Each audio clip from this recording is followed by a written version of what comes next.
नमस्कार साथियों, मैं विक्रम सिंह शेखावत आपका हार्दिक स्वागत करता हूं अपने यूट्यूब चैनल पर। साथियों, आज अपन अब रीट के बारे में चर्चा करेंगे। कल जो शिक्षा संकुल में माननीय शिक्षा मंत्री जी ने बैठक ली, उसका क्या निर्णय, क्या सार निकल कर के आया, बहुत सारे विद्यार्थी उसको जानने के लिए उत्सुक हैं।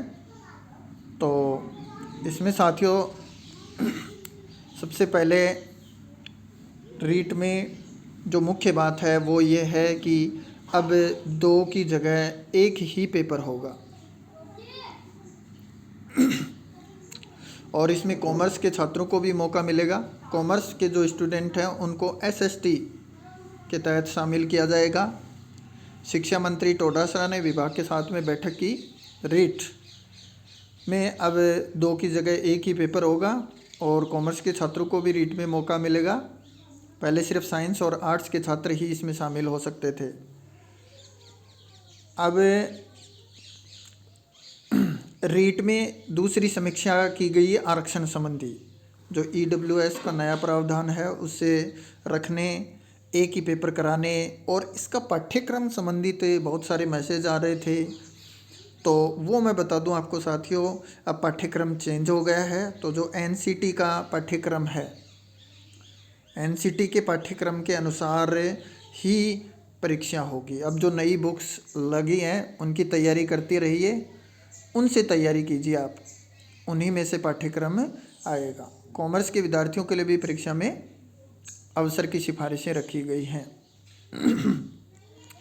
दूसरी जो मुख्य बात है, जो प्रबोधक पहले से लगे हुए हैं वो वरिष्ठ प्रबोधक में पदोन्नत होंगे और उनकी प्रबोधकों की पदोन्नति संबंधी जो चर्चा है वो विशेष रूप से की गई है। जल्द ही इससे संबंधित कार्रवाई की जाएगी। वरिष्ठ प्रबोधक बनाने के लिए, उनको पदोन्नति देने के लिए राजकीय विद्यालयों की पोशाक में भी परिवर्तन किया जाएगा।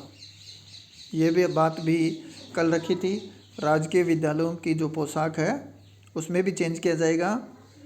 और अंग्रेजी माध्यम के जो स्कूल हैं, महात्मा गांधी स्कूल है और स्वामी विवेकानंद स्कूल है, इनकी प्रभावी मॉनिटरिंग की जाएंगी। इस संबंध में भी इस बैठक में चर्चा की गई है।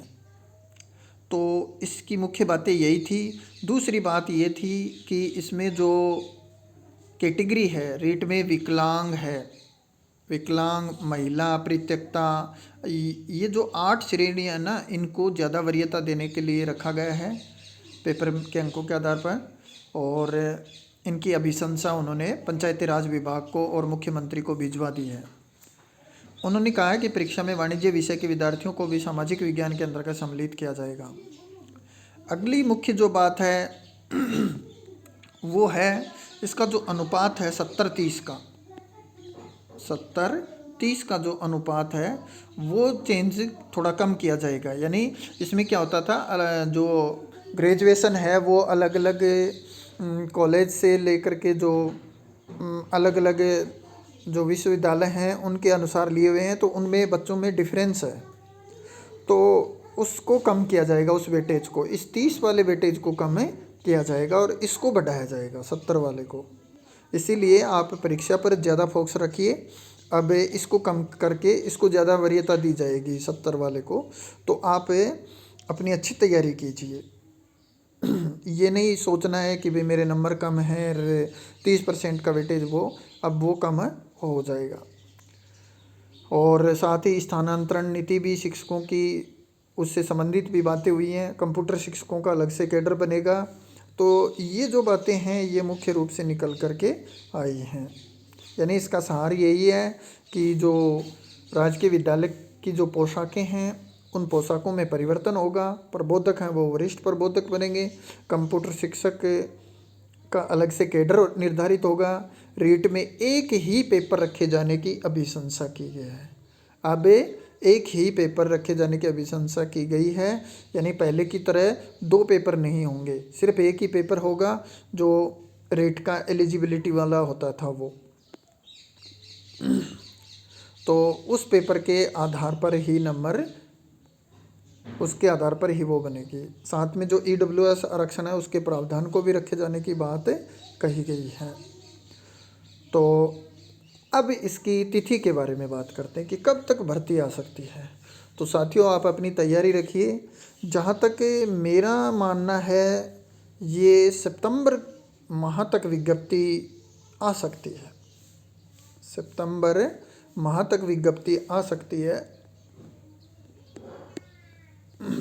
इसीलिए आप अपनी तैयारी को अनवरत रखिए और मेरे इस चैनल को सब्सक्राइब कीजिए ताकि आपको रीट से संबंधित अन्य वीडियो जानकारी मिल सके और इसके पाठ्यक्रम के अनुसार आपको लैंग्वेज से संबंधित आपको वीडियो मिलेंगे, साथ में एसएसटी के वीडियो मिलेंगे, साथ में ही हिंदी शिक्षण विधियों के वीडियो इस चैनल पर आपको मिलेंगे। इसलिए आप मेरे इस चैनल को सब्सक्राइब कीजिए। धन्यवाद। अगर कोई आपके मन में कंफ्यूज है तो आप मुझे कमेंट करके बताएं, मैं उसको ज़रूर सॉल्व करने की कोशिश करूँगा। थैंक्स।